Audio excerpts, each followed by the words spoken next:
Number one,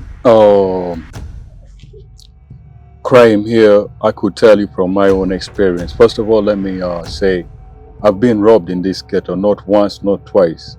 So when they're talking about smartphones being robbed, I have experienced it. I actually even have scars. And I even lost a tooth because of a robbery. The tooth I lost because of a robbery, I'd gone to buy weed. And the bike guy that was taking me decided to U-turn. And when he U-turned, he started beating me. Huyo boy nikaenda kumuchoma hivi kwa choche yake, sasa sikujua. Akaturn tena ikaflip. Akatoa mapesa zangu, simu, inabidi nikimbie, shirt imeraruka, inabidi nikimbie tena nitafute safety. A policeman would rather tell you, instead of stealing, sell weed. So exactly. So in other words, I'm trying to say crime has been legalized. So it just matters where can one fit, or where are my friends channeled.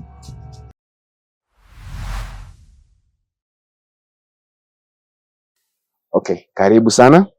Shukran. Habari ya leo? Mzuri sana. Okay. Kwa majina mimi naitwa Michael ama Mike. Sawa. Na hapa uko ndani ya channel inaitwa Explain +254. Maybe for our viewers, tell them who you are, unaitwa nani, majina yako ni nani? Okay. Let me be so formal today, you know, school always say, what's your government name? And people be like, Abah Taccari Bol.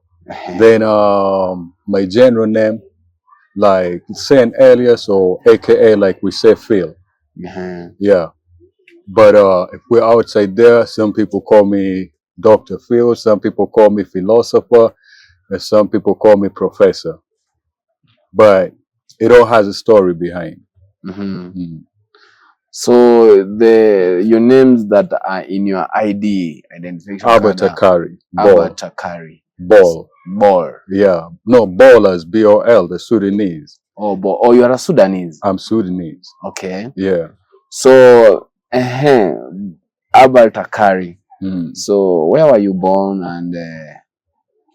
Okay, I'll give a brief history of my childhood. Like, I was born in Sudan, but I never was really privileged to live there because, you know, there was already insurgencies and instabilities, which I don't want to get into it because it's a whole different story from what I see in the media because I've experienced it too, you know. But so I was born there, then I was young. From what I was told is different, from what the media says is different, but we left that place when I was like about 3.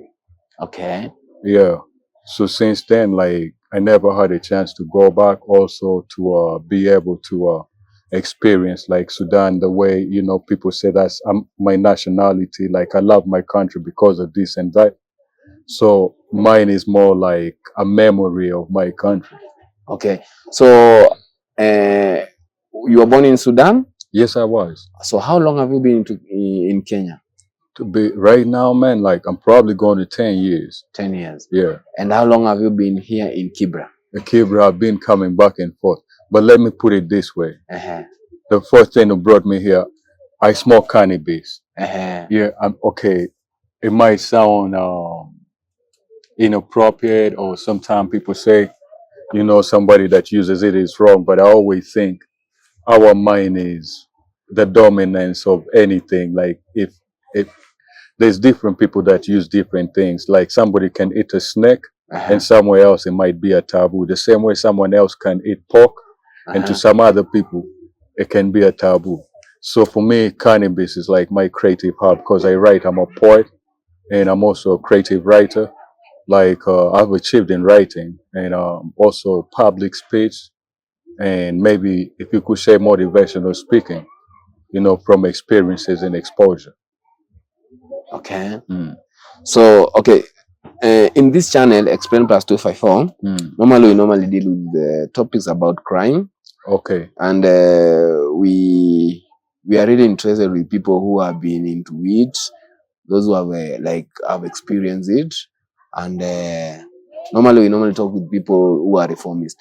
But there's an interest I've gotten in you when we were speaking behind the camera. Yeah. that I've seen you have some teaching and you can guide some of the guys who are watching our viewers through crime. Here in Kibra, to your knowledge, with the experience you have and the time you have been here, what do you think gets our youth or our guys in crime? Number one, crime here, I could tell you from my own experience. First of all, let me say, I've been robbed in this ghetto, not once, not twice. So when they're talking about smartphones being robbed, I have experienced it. I actually even have scars. And I even lost a tooth because of a robbery. The tooth I lost because of a robbery, I'd gone to buy weed. And the bike guy that was taking me decided to U-turn. And when he U-turned, he started beating me. The guy who was carrying you? Exactly, the bike guy with U-turn. And he, you know, let's say these things like the way he called it marufuku. Wacha niongee kwa Swahili. Okay. Sasa tuseme nimebeba marufuku. Marufuku. Mtu wa nduthi ni ule wamenituma pale ya kubai ngwai, anamjua amemwambia peleka huyo boy wangu. Ndio. Tukaenda, huyo boy akaniambia sio nichome hata.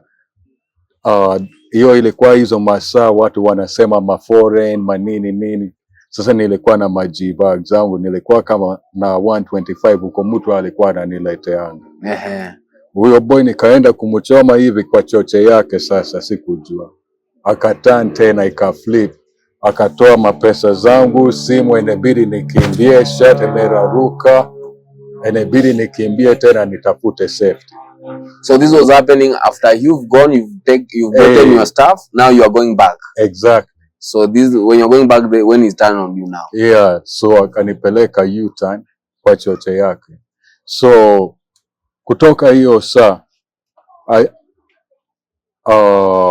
taught computer hapa. I had a program teach free computer. Nilikuwa bado na teach because the organization we work with walisema wanataka wale ma drop out, ule anawasha gari, ule anafanya nini, ndio akwa ina kaskele ndogo hata anaweza ku apply kazi. So hiyo time nilikuwa na teach computer. Now I can answer that question of yours. When you say crime in the ghetto, crime in the ghetto is very, very, very easy for anybody to get involved into crime. Number one, the politicians have completely and also neglected the ghetto. And then number two, the politicians contribute to the breeding of crime in the ghetto. Because here, like, I know Wajakoya when Roots Party was formed. Okay. And earlier when we were talking, I was telling you, like, from my own experience, the most genuine politician I met in Kenya is Wajakoya. And for him being genuine, it made him get hated in the ghetto because he wasn't willing to pull something out of his pocket. His whole ideology is, if I can bribe you, then how am I going to help you solve your problem? And it was a workable ideology because he was looking more at a broader change, and we have those basics that we need to deal with first. But then there's that thing you say, watering the ground. So why I'm saying watering the ground, when it comes to watering the ground, you also have criminals in the ghetto that are untouchable.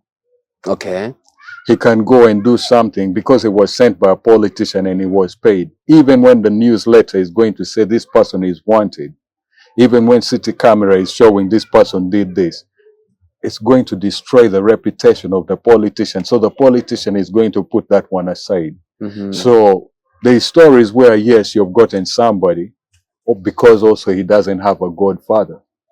But if we have to talk about crime as realistically, it's both. It's just not the ghetto. Okay. You also have the people who are up there who are helping to groom the guys who are down here. Because it's happened like in many ways, you know, like when I was teaching the boys computer, you know, from most of their stories, because then we did an orientation and then we did an assessment. We had a sheet where people like just asking basic questions to know why somebody would want to do the course, and if you did it, what are you expecting, you know, like general assessment. Okay. And from most of the young people's minds here, activity. There's no resource centers, and you can hear somebody telling you about soccer, and there's a lot of talent here. Mm-hmm. But it's like saying, I buy for you shoes before I buy for you socks, and then after you've worn the shoes, I tell you where the socks. It won't make no sense if you get my point. You buy for me first shoes? Let me say you have shoes. I bought you shoes and I told you wear the shoes. Uh-huh. And after you've worn the shoes, then I buy socks and I say now wear the socks. Okay, for someone who's both not of really it match. What I'm trying to say is both of it matches, but the timing matters. Okay. So when I say the timing matters, you have a kid right now who's probably 7, 10 years old, very brilliant. Yeah. He's looking for a place to create and become his dream. He has a dream. There's something he's doing. But now that dream starts to die. He has needs. Because also remember the kids here, they're also watching TV. They're seeing the rich kids' smartphones. They're seeing the rich kids wearing nice clothes. They're seeing the rich kids living a good life. So most times when you're here, there's a lack of exposure. And then again, most of the people that are sent to the ghetto to come and do orientation, the organizations and companies that come here, from my own assessment, they always come with a specific issue. They don't care about the others that I've given you shoes, but it's going to be wrong for you to wear the shoes and wear the socks on top. So what I mean by that is, it's very easy for somebody to come here and tell somebody you have to wash your hands after eating. You have to wash your hands when you come out from the toilet, but they won't tell them stealing is bad. Okay. Yeah, because you've come right now, we're talking about that topic. But like, even the guys probably you've interviewed, if you ask them how many people have ever come in here, or even a politician ever come in here and say, I want all the ex-criminals, let's sit down and organize a program that can change this place. Because what really causes crime in the ghetto is number one is lack of confidence. A lack of confidence, how? There's a kid that is dropped out of school, but he believes he can make it. He has less information.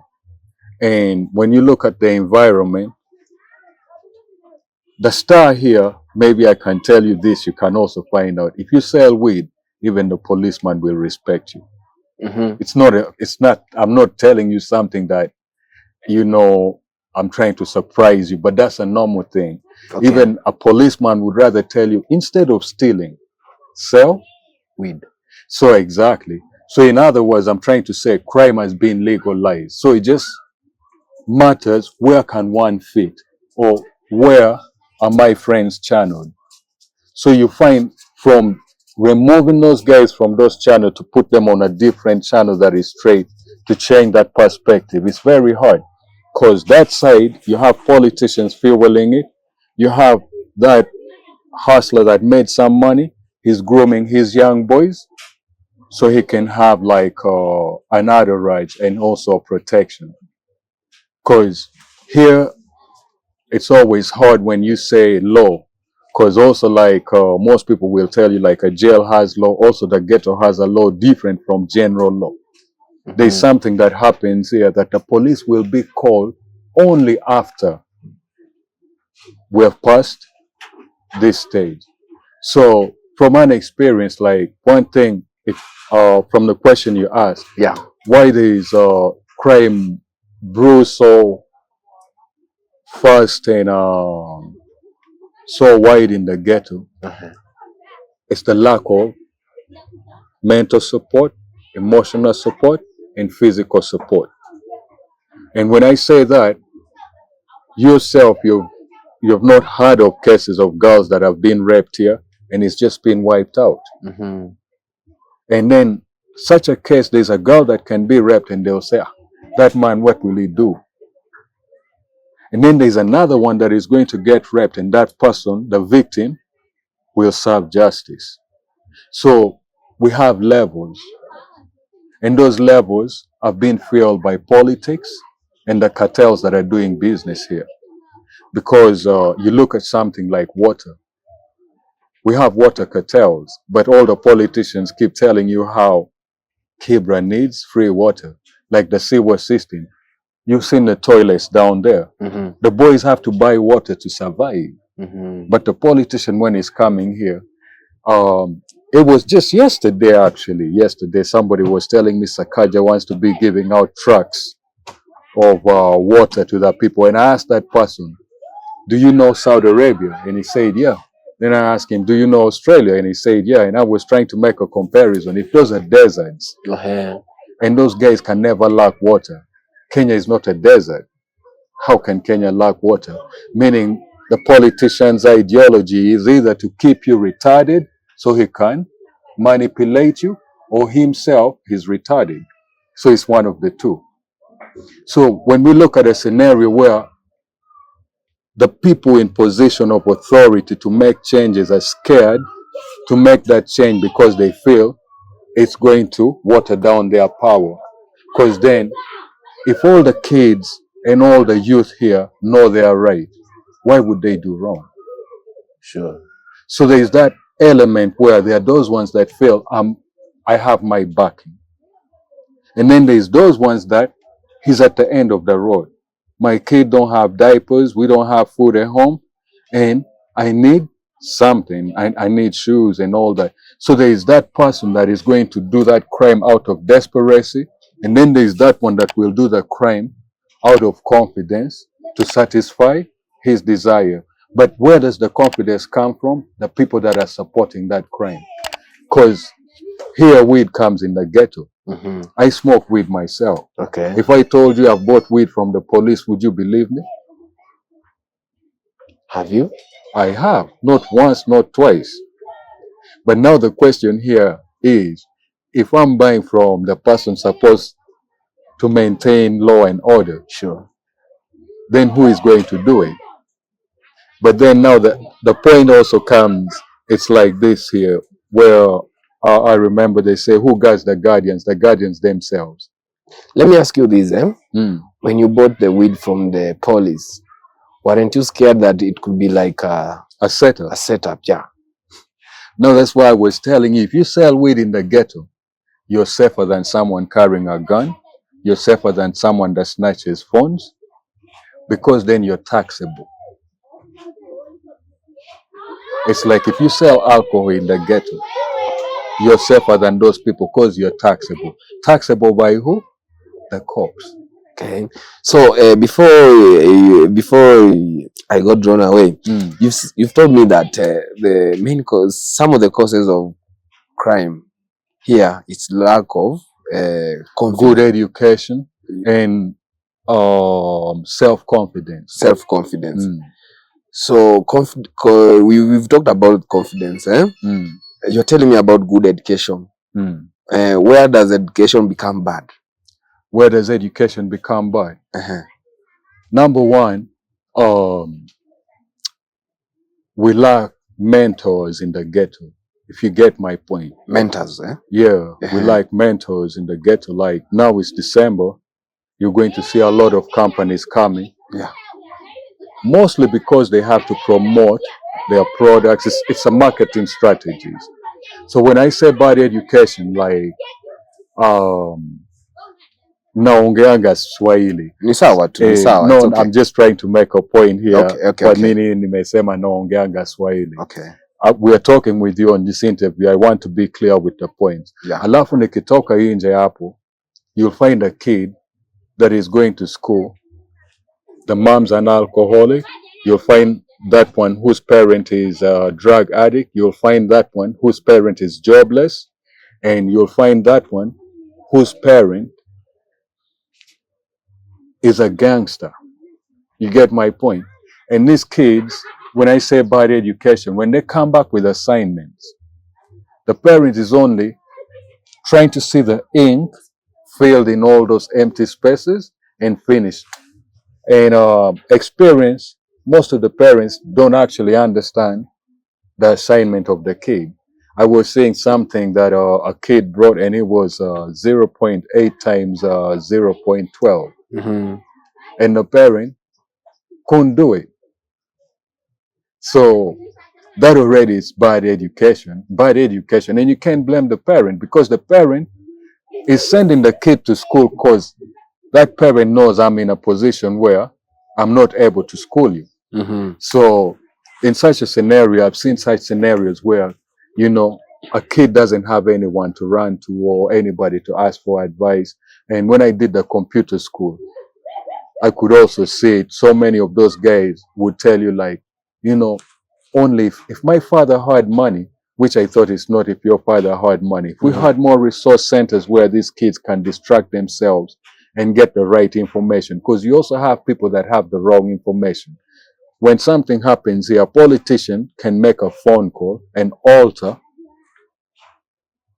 the perspective of people to reality. Even when you're saying this is the reality, but that politician can alter that reality. So we have that problem, misinformation, which normally I think brews the anger and the fear in most of the guys that are around. Because fights start because of information. Yeah. Not because of I disagreed with you, you took my thing. No. We can start arguing right now. Raila is better than Ruto. Yeah. And that can bring two crowds to fight. And that's the kind of miseducation I'm trying to tell you, which not only that, but there are people politically miseducated. And then you have people that have a problem of critical thinking.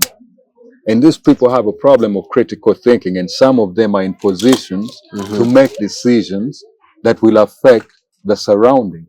Because here you don't elect whoever is going to control this street. Most times it's muscle or how, say, smart I am streetwise, like the way they say street smart and stuff like that. So with misinformation always, like when why I say it's bad education, because the thing is, when I was doing computer, one of the questions when I asked people, what job do you want to do? Yeah. The majority, it's something to make me money, not something that I love or something that I can teach somebody. Because already the ideology has been put in their mind, you have to get out of here. It's the ghetto. Now, let me ask you this. When we look at crime, does crime have like can I call levels? It does. It does. Yeah. Like if you try to elaborate this level, how will you elaborate them? Let me start from that's a very good question you ask. Yeah. I don't know, you probably wasn't here. I just come back from the coast. Okay. Then I came down here. It rained. Yeah. And then this water entered people's houses, it spoiled people's things and everything. But none of these guys understand that the politician always has a budget for disaster.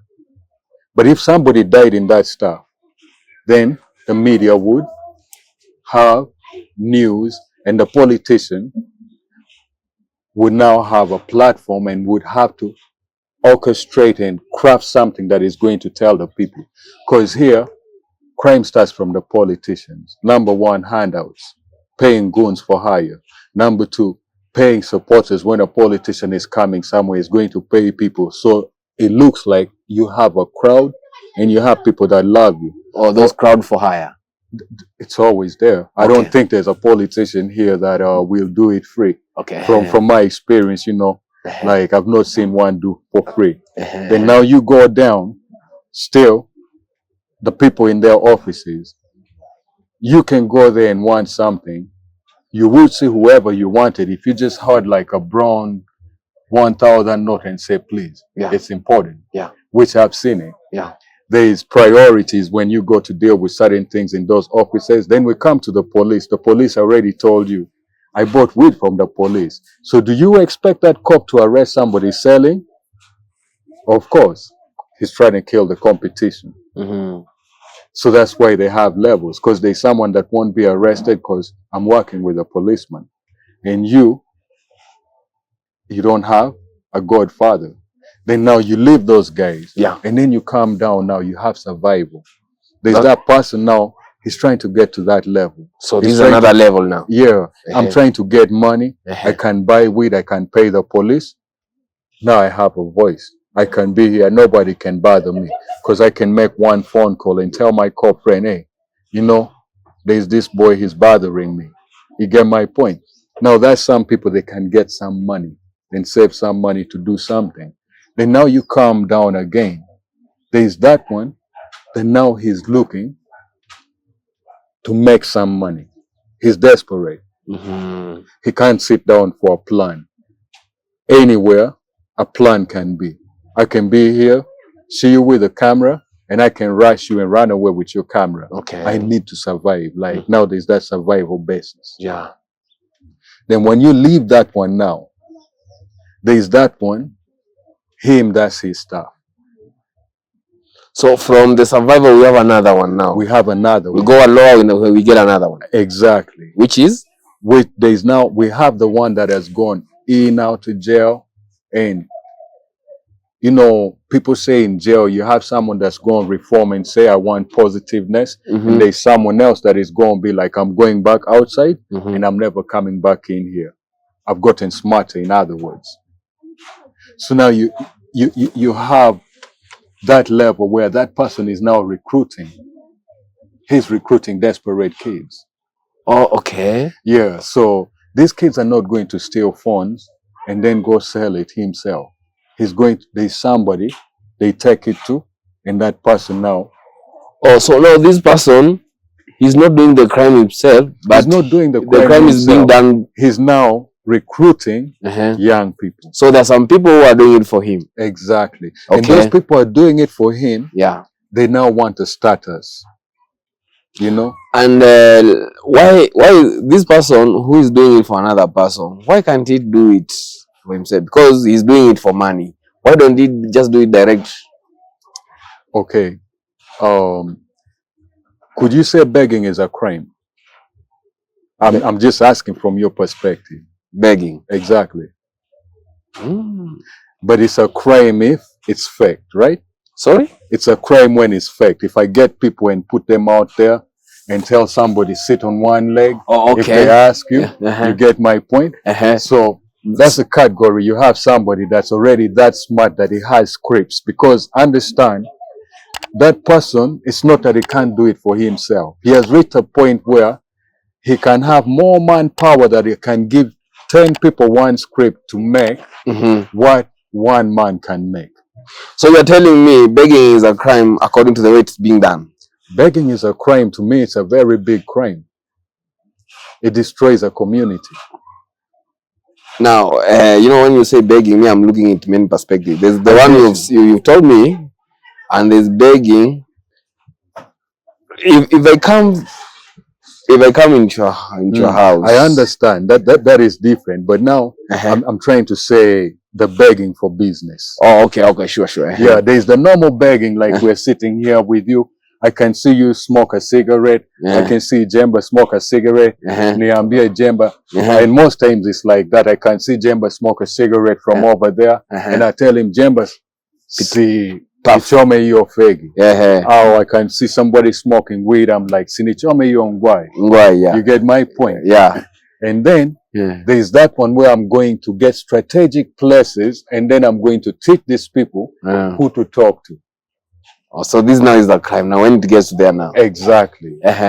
Because now you're teaching these guys to become con artists, not beggars. Sure. Because whatever is begging there is orchestrating. Because by the time you go and sit here and somebody is going to cut a pipe, make it well, and go and tell you his bladder is blown, and you're looking at that pipe and you won't believe it because you can't tell him, let me frisk you and find out if you're authentic. You get my point? So now you have that part. Then now you have the kid in the society that he feels like there's nothing to lose. Like, I don't care. And that's the worst. There's nothing to lose. It doesn't matter who, there's nothing to lose. If I get you, I'm going with this shit. Yeah, sure. Yeah. If I have to stab you, I'm going to stab you. You know? I had a friend just recently. I worked with him, actually this same area. We passed that bridge up there. When we passed that bridge up there, I don't know. I think I went for a cigarette to buy a cigarette. Then he told me he's going somewhere to get cannabis. On the way coming back, he tells me his phone had gone. Allah. That he was coming. So in the corridor like that, all it was dark. You know, they pulled him a dagger, so he had to give the phone because he wasn't going to get hurt. Like, you know what I mean? So that's exactly what I'm telling you. You have somebody else that could kill you for that watch, which is not worth it. So you have that desperate level where they don't care, where he doesn't care where he's doing it from. Like he will steal from his neighbor. That you get me? Yeah. So before I on this desperate, you're talking about the desperate criminal, eh? I'll come there. But before I distract you, we've gone to the level of crime. You've taken me up to this level where someone is recruiting for crime. For crime. From this level, do you have another level, or this is the last level? You know, if we talk about crime, but I'm just trying to be brief because now we're talking about physical crime. Yeah, sure. You know what I mean? Yeah. This is something that's tangible. Yeah. Because you got con artists, like I can con you on the phone. Yeah. You get my point? Yeah. Physical, you won't see them. You know, there are people who are doing documents. You know what I mean? There's somebody that could sell you this plant and say it heals cancer. You know what I mean? So now that's a level where you find that person can eat with the police and the police will support that hustle. That you find there's somebody selling a consignment that is not there and he has hired the police to be his bodyguard, and I'm going to that billionaire and telling him, you know, I have this project and I'm selling it. And it's all a crime, but I've paid the police to give me the bodyguard and they brought the car out and, you know, they're going to take me where I want and we're going to do that biz and I go my way. So now the one I'm telling you, recruiting physical, that's a point where somebody has done something where himself, his capacity does not bring as much as he wants, but he feels he has mastered the ins and outs of the game, that I can put 5 more people, I'll be earning 5 times as much as individually being in the field. Yeah, but it's not like a bossy thing, because remember, something about crime that, you know, I think from an experience being around people and talking to people, the more somebody is not caught, the more confidence it builds and the smarter you feel you are compared to the ordinary. So what really hinders most people is the fact that there's a barrier, and that barrier is always most times handcuffs or the police. So now the question here is, the ones that have not been caught, they will spread farther. And them spreading farther, it's also the fact, like I told you from the very beginning, resource centers. Because in this ghetto, if you have to look for people that are mentally ill, you would find so many, but there's nobody that ever brings a facility to help people even do medical tests to know. Somebody is going to know they are sick the day he has been debilitated. He can't get up, or he feels completely debilitated. He can't do anything. I'm weak today. You get my point? So there's a thing like just being around, like people are looking for what to do. And always that what to do sometimes might snap up. The fastest way to get money is crime. Because they know there isn't like an apprenticeship where I can go and I'll get an incentive of 500 or, you know, 1,000 at the end of the week. So, you know, there's only that one platform. Yeah. So when I'm telling you there's people recruiting, there's people who are also recruiting themselves to be in. Recruiting themselves to be in. Yeah, in another group, he's going to do something, snatch a phone and go to some dude and say, Niko na already. And apart from that, or there's a beef somewhere, I know that's a big gangster, like maybe say Jemba, that's the name, like I've heard it's going on there, or let's say Khalid, that's the name that I've heard is going on there. Mm-hmm. And then what I'm going to do is I need to please that guy for him to get me in his cocoon, in his group. Mm-hmm. So you have that person that he's doing a crime so he can be accepted. Okay. To fit in a certain group. Okay. Yeah. Now, before I forget, when we were discussing with you behind the camera, when you were talking about crime, you were putting it in a way that the politician will not like us to prosper. In a way, we will not need them. That happens a lot. I can give you an example. Okay, I did computer school. Yeah. When I was doing the computer school, yeah, there was politicians that would come and tend to people that are cleaning the mutaro, but not the ones in the computer classes. Mostly organizations came. I never heard any politician come to recognize what was happening. And from what we did, there was very positive and tangible results. Why I'm saying, because of the guys that I taught, one then was motivated to go look for a job in Qatar. One of them just passed year, has a job right now. And one of them backslid, went back to alcohol. You know, normal frustrations and all that kind of stuff. Then the other one, let's say I had a class of 7. Yeah, sure. I could say I had 2 failures if that would be appropriate. But the 2 failures, one of the failures was one of the brightest, but he doesn't believe in himself because he passed the class very well. But then outside here, now that resource for him to go somewhere. Why I say the politicians contribute. When you look at the kind of people that the politicians have as their representative, you know, it's always the more physical, not the mentally strong. Yeah. So, you know, like the physically strong. Why? Because they need people to organize numbers of people that will just follow. And it happens all the time. And why I say it, because you have a lot of smart kids in this ghetto. You know, like I've met certain people that is so brilliant. There's a girl I know, she did her education on YouTube and right now she's employed. You know, she pays everything. But then that's one of an example. And not all of them will get the opportunity because also she comes from a good background, you know. And when we're talking about like the politician helping individuals, the way we were saying why I said the politician is the biggest cause of crime in the ghetto. It's the fact that themselves, they don't know what happens in forms of crime here. And in case anybody is trying to complain about something, there's a very, very high possibility a politician can pay people to stop that person from pointing out the truth about him, which he thinks that is happening. You know, the whole time you have campaigns here, you know, kids are going because of money. They're not going because there's something brilliant that person is saying. And once that handout is given, you can see the ruckus.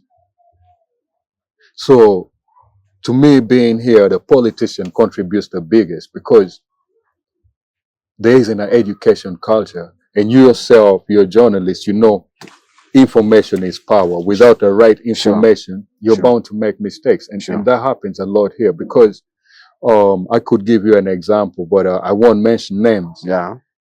There's a politician, there's a road that has been tarmacked. It was all maram like this. But as the road is being tarmacked, it makes you ask a question. Was it done by a professional civil engineer? Because the sewers were covered. Then after the rain, of course, you know the sewer is going to look for his way. Then they had to dig the tarmac again. They realized that we had covered that cover of the sewer. So when you look at the road, it looks like, what did you do?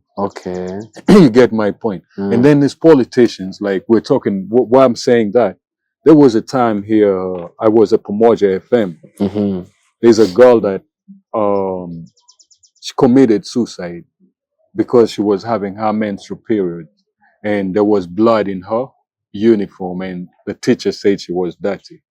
Now that girl committing suicide, You know, clearly I remember because I wrote that story actually. I remember I wrote that story, and it took um, it took a month and 2 weeks to be exact for a politician to come down to talk about it, because there was a function that was there, and that's when they highlighted that. So, like I was telling you earlier on, Yeah. that girl, could you, from your own perspective, picture the kind of family background she comes from? That did the parents know that she was going through that? If she has both parents, that's one. If she doesn't, did a parent know? So meaning, what if it was a boy that had done something wrong and there was nobody to stop him, and the next time he has gone out, boom, he's dead. And you have stories like that. Like I have a friend, he passed on, but he wasn't like murdered or anything. But I write poetry, and we were listening to a song one time, and he told me, rewind that song. Then he said, you know that guy, he's actually rhyming exactly what happened to my friend. And he was telling me a story that, like it's December right now, but he was saying it was around Eid time. So like it was like 3 days before like they finished the fasting. So they're looking at, on that day we have to look good, we have to dress, and this person went for the first time with them. They take a boy, like I tell you, yo, let's go, there's something we're going to do. And where we went, it was it went wrong, and everybody got shut down.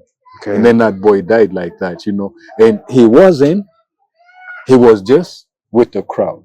Okay. Oh, it wasn't, but it was just with the crowd. Exactly. Like I've told you, let's go somewhere. Yeah. You get me? Yeah. Because you're my friend. Yeah, I care sure. for you. I know, like, I'm the soldier, but since you're with me, you're going to eat because I'm going to support you. But then it didn't go well, and everybody got killed. So why I say the politicians do not actually have any concern about reducing crime here is the fact that something like that happened here itself. No politician ever comes and does like a town hall meeting or even has a seminar and just wants to talk to the people to just understand, like, who are these guys. All these politicians have their goons. Okay. Right now, if you say I want Sakaja's goons, they'll line up here. If you say I want Raila's goons, they'll line up here. I want Ruto's goons, they'll line up there. So every politician that I see has their goons. Okay. Now, I asked you what causes guys here, like here, what makes guys get into crime, and I was kind of telling you poverty, but you told me you believe it's there's no poverty here. There is no poverty. You told me it's a state of mind. It's the only poverty that's in the ghetto here. Yeah. It's mental poverty. Because if we can look outside right now, the mutaro, like the garbage that makes Cabrans suffer from all these irregularities of sanitation or whatever. Yeah. It's all things coming from outside. You find, a milk that came from somewhere else. You find a bread that came from somewhere else. There isn't anything made in Kibra that contributes to the garbage pile that causes Kibra to be a dirty place, or to have, because like I was telling you, I went for a seminar, and actually it's funny because the city council say you can only dump garbage in a place within a period of 6 hours. After 6 hours, it's declared illegal dumping. But then here it's legally allowed by the same people that say, they tell you we will bring trucks to take it. You get my point? So